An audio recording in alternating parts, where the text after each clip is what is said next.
ने कहा था शिक्षित बनो, संगठित बनो और संघर्ष करो। कोई भी व्यक्ति अपने जीवन अधिक लंबा होने के बजाय महान होना जरूरी है। और बाबा साहब ने कहा था शिक्षा हुआ सेनी का दूध है, जो पिएगा वही दहाड़ेगा। जय लोग पत्थरों को यूं ही तो पूजते हैं लोग पत्थरों को, मगर मेरे बाबा साहब से बड़ा कोई विद्वान नहीं।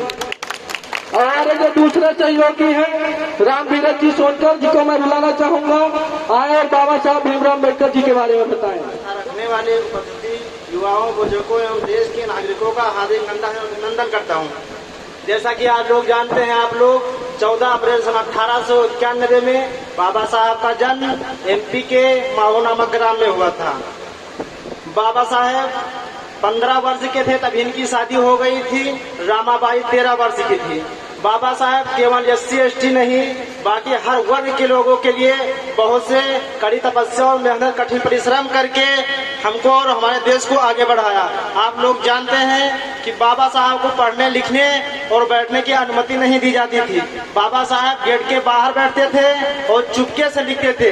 एक प्रोफेसर बोल रहा था, बाबा साहब लिख रहे थे और प्रोफेसर ने देख लिया जब बाबा साहब लिख रहे थे तो प्रोफेसर ने बुलाया और बाबा साहब का पन्ना फाड़ दिया और उससे उनको भगा दिया, कहा कि यहाँ से जाओ।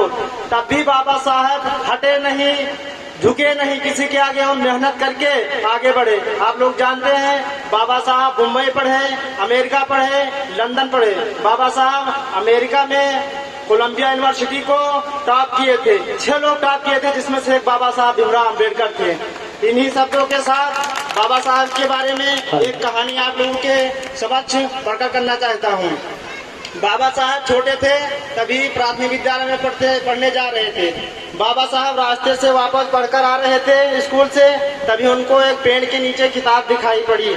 एक आदमी किताब बेचता था। बाबा साहब ने उस किताब को, विज्ञान की किताब थी, बाबा साहब ने निकाल कर पढ़ने लगे। बाबा साहब को किताब बहुत अच्छी लगी और बाबा साहब ने उनसे किताब मांगे कि हमें किताब दे दो। किताब वाला जो बेच रहा था उसने कहा ये ऐसे नहीं मिलती है, इसमें पैसा लगता है। बाबा साहब के पास पैसा तो था नहीं। बाबा साहब ने कहा ठीक है मेरे पास पैसे नहीं है लेकिन इसको हम लेंगे। बाबा साहब ने एक चांदी का लॉकेट पहने थे, तभी बाबा साहब ने चांदी का लॉकेट उठाकर उस आदमी को दे दिया, क्योंकि चांदी का लॉकेट का जो मूल्य था वो ज्यादा था और किताब का मूल्य कम था। तभी बाबा जी की सोच देखो, किताब का मूल्य ज्यादा समझकर और चांदी के लॉकेट का मूल्य समझ कम कर उन्होंने लॉकेट दे दिया। घर वापस आए तो अलमारी में रखने लगे किताब। अलमारी गंदी थी, तभी उन्हें अपना कुर्ता उठाकर अलमारी को साफ कर दिया और उसमें किताब रख दिया। तभी उनकी माता आती हैं और कहती हैं कि भीम ये किताब इसमें नहीं थी, कहाँ से आ गई? भीम ने कहा माता जी मैं किताब खरीद कर लाया हूँ। माता जी ने बोली तुझे तो मैं पैसे दिया था नहीं, किताब कहाँ से आ गई? तभी भीमराव जी ने कहते हैं कि ये जो चांदी का लॉकेट मेरी बुआ जी ने दिया था, इसको मैंने उसको दे दिया हूँ और बुक ले लिया हूँ। माता जी ने कहा पागल, तू तो बहुत पागल है, उसका मूल्य इतना था लॉकेट का और ये किताब का मूल्य बहुत कम है, तूने लॉकेट दे दिया।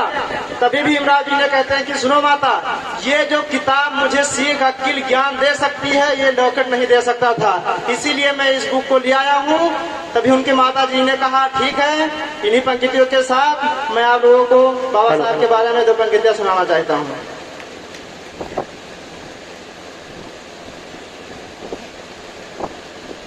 कुरान कहता है मुसलमान बनो, कुरान कहता है मुसलमान बनो, बाइबल कहता है ईसाई बनो, भगवत गीता कहती है हिंदू बनो, लेकिन मेरे बाबा साहब का संविधान कहता है इंसान बनो, इंसान बनो।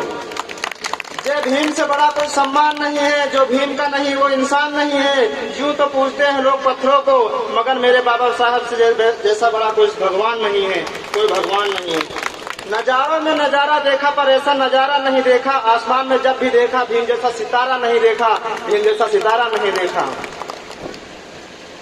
समुद्र का पानी माप सके ऐसा कोई माप नहीं है, समुद्र का पानी माप सके ऐसा कोई माप नहीं है, आकाश की ऊंचाई माप सके ऐसा कोई माप नहीं है। और तू तो संविधान बदलने की बात करता है, पहले नया संविधान लिख दे, ऐसा कोई इंसान नहीं है, ऐसा कोई इंसान नहीं है। इन्हीं शब्दों के सामने विराम की तरफ जा रहा हूँ। जय हिंद जय भारत। जिंदगी भर पाखंड के नाम पर भीख मांग कर खाए, उसे क्या पता भारतीय संविधान क्या होता है। अब हमारे जो माननीय दूसरे सहयोगी हैं